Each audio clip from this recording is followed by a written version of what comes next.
गुरु Mowgli पुत्र तिष्ठ से पूछा कि क्या मैं धर्म का दायाद हुआ? तो उन्होंने कहा नहीं। पूछा तब कैसे? उन्होंने कहा कि जब अपने रक्त से उत्पन्न संतान को धर्म के कार्य में लगा देंगे तब आप धर्म के दायाद होंगे। उसी वक्त उनके पुत्र महेंद्र और पुत्री संघमित्रा, जो कि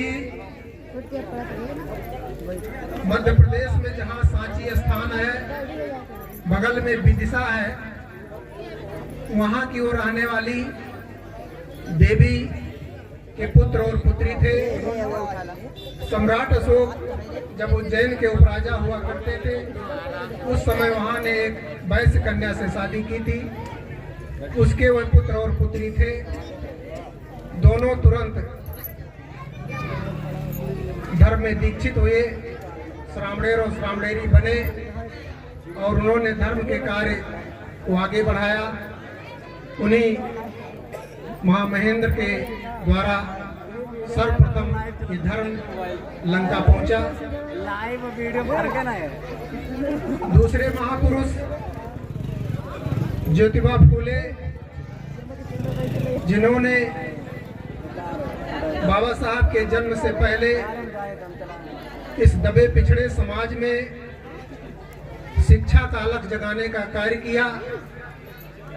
उन्होंने अपनी पत्नी को खुद पढ़ाया और उनकी पत्नी ने बालिकाओं के लिए पहला स्कूल खोला, जिनका नाम सावित्रीबाई फूले कहा जाता है।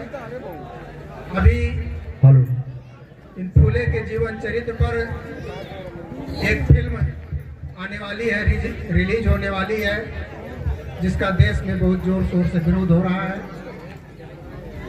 तीसरे महापुरुष बाबा साहब डॉक्टर भीमराव अंबेडकर, जिनका परिचय हर व्यक्ति बच्चा बच्चा जानता है कि बाबा साहब हमारे समाज के पैदा हुए वो महापुरुष हैं, जिन्होंने अपार कठिनाइयों को सह करके और बहुत बड़ी बड़ी डिग्रियां हासिल की, बहुत बड़े विद्वान हुए और स्वतंत्र भारत का उन्होंने संविधान लिखा। आप लोगों से आग्रह है कि आप लोग शांत होकर के सुने। किसी को भी अगर इस तरह से शोर शराबा करते रहेंगे तो कुछ समझ नहीं आएगा, ठीक है? आप जो सुन रहे हैं, बाबा साहब ने अपने उस विद्वता के बल पर, अपने सामाजिक धार्मिक क्रांति के बल पर इस देश में बहुत कुछ किया और हम लोगों को आदेश दिया। जैसा कि ये बड़ा सा बैनर लगा हुआ है, सबसे ऊपर लिखा हुआ देख लें, शिक्षित बनो, संगठित हो, संघर्ष करो।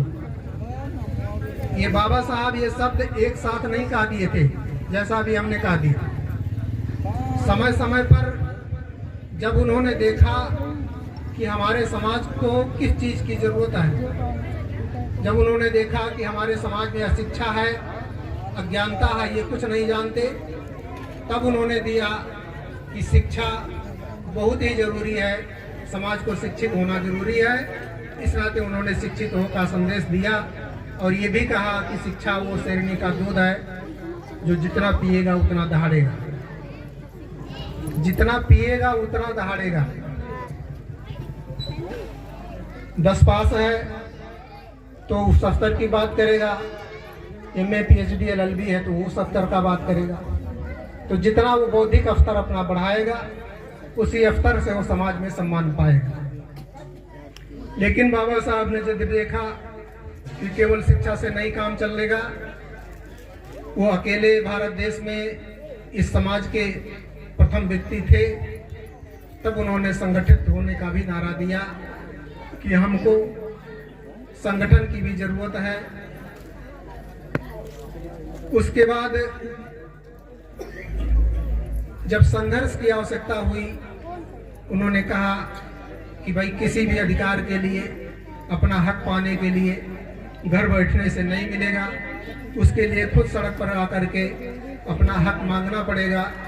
तब इसलिए उन्होंने कहा संघर्ष करो। लेकिन एक नारा उन्होंने और भी दिया था, जो हमारे समाज के अगुआ लोग हैं, प्रचारक लोग हैं, समाज सुधारक लोग हैं, उसको भूल जाते हैं। इसमें भी नहीं लिखा है। उन्होंने लिखा कि सम्मान के लिए भगवान बुद्ध का धर्म ग्रहण करो। अगर इज्जत चाहते हैं, क्योंकि उन्होंने कहा था वो जिस समाज में पैदा हुए थे उसको सुधारने की उन्होंने बहुत कोशिश की थी। वो जल्दबाजी में उन्होंने भगवान बुद्ध के धर्म में जाने का कदम नहीं उठाया था। उन्होंने 1935 में घोषणा की थी और 1956 में उन्होंने बौद्ध धर्म ग्रहण किया था। ये समय बहुत लंबा होता है, बड़ा अंतराल था, तो उन्होंने कोई भी फैसला जल्दबाजी में नहीं किया था। इस नाते उन्होंने जिस समाज में वो पैदा हुए थे उसको उन्होंने बहुत सुधारने का प्रयास किया था और उन्होंने बताया कि ये धर्म फटा चीथड़ा है। जैसे आपका कुर्ता फट जाता है तो उस पर एक पैबंद लगाया जाता है, कहीं थोड़ा सा कट गया तो टुकड़ा जोड़ दिया जाता है। तो उन्होंने कहा कि ये ऐसा फटा चीथड़ा है कि जहां सिलने के लिए सुई घुसेड़े तो वहां भोंगा हो जाता है सुई की जगह पे, तो उस पर पैबंद नहीं लगाया जा सकता जो सड़ चुका है। तो इसलिए उन्होंने कहा है कि यदि आप सम्मान की जिंदगी जीना चाहते हैं तो भगवान बुद्ध की शरण में चले जाएं। वो भगवान बुद्ध जो किनारे स्टूल पर मूर्ति लगी हुई है, जिन्होंने आज से 2500 वर्ष पहले धम्म का उपदेश दिया था, और उसके प्रतिरूप हमारे बनतेगढ़ लोग मंच पे बैठे हुए हैं जो हम लोगों को सर्वप्रथम शील ग्रहण करवाए थे। तो इस तरह से आज इस कार्यक्रम में हम लोग आए हुए हैं। ये बहुत ही गौरव का कार्य है, बहुत ही अच्छा है। जितना आप सुन करके जाएं उस पर अमर करें, तब हमारा कल्याण होगा।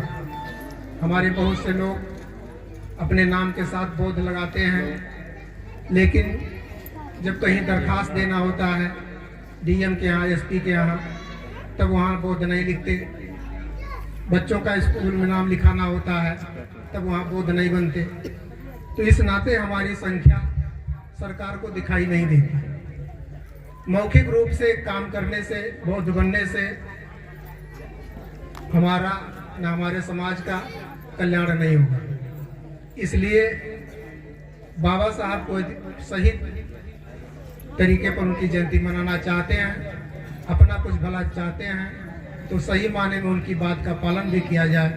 ये मेरा आप लोगों से निवेदन है, आग्रह है। पुनः मैं इस कार्यक्रम में आए हुए सभी उपासक उपासिकाओं को हृदय से नमन करते हुए, आप लोगों का आभार व्यक्त करते हुए, पूज्य भिक्षुगणों को नमन करते हुए हम अपनी बात समाप्त करते हैं। नमो बुद्धाय, जय भीम।